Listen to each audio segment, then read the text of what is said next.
ఎడారిలో సెలయేర్లు ఏప్రిల్ 29వ తారీఖు. ఏలియా మనవంటి స్వభావం గల మనుష్యుడే. అధ్యాయము 17వ వచనం. అందుకు దేవునికి వందనాలు. రేగు చెట్టు క్రింద చతికిలబడ్డాడు. మనలాగానే మనం తరచుగా చేసినట్టే దేవుని మీద సణుగుకున్నాడు, ఫిర్యాదు చేశాడు. మనకులాగానే అతనిలోనూ అపనమ్మకం చోటు చేసుకుంది.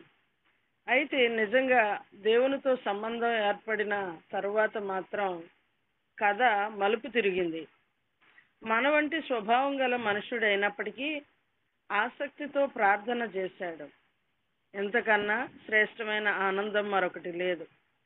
ఏలియా కేవలం ఆసక్తితోనే ప్రార్థన చేయలేదు, ప్రార్థనాపూర్వకంగా ప్రార్థించాడు, ప్రార్థిస్తూనే ఉన్నాడు.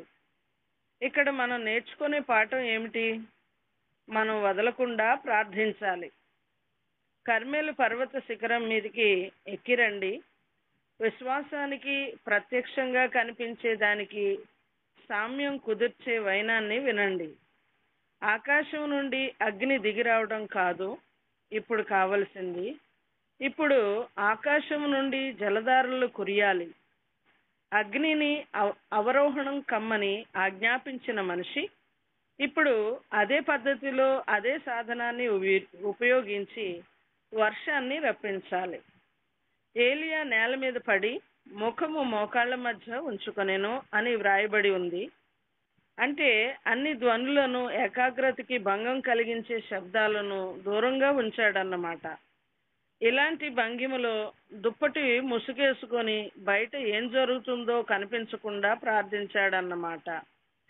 సేవకుణ్ణి పిలిచి, నువ్వు పైకి ఎక్కి సముద్రం వైపుకి చూడమన్నాడు. అతడు వెళ్ళి చూసి తిరిగి వచ్చాడు. ఏం లేదు అన్నాడు. ఈ పరిస్థితిలో మనం ఏం చేస్తాము? నేను ముందే అనుకున్నానులే అంటామేమో, ప్రార్థించడం చాలిస్తామేమో. ఏలియా అలా చేశాడా? లేదు. మళ్ళీ వెళ్ళు అన్నాడు. సేవకుడు తిరిగి వచ్చి, ఏం లేదు, మళ్ళీ వెళ్ళు, ఏం లేదు. కొంతసేపటికి అతడు తిరిగి వచ్చినప్పుడు మనిషి చెయ్యంత మేఘం కనిపించింది అన్నాడు. ఏలియా చెయ్యి అర్ధింపుగా పరలోకం వైపుకి చాపబడింది.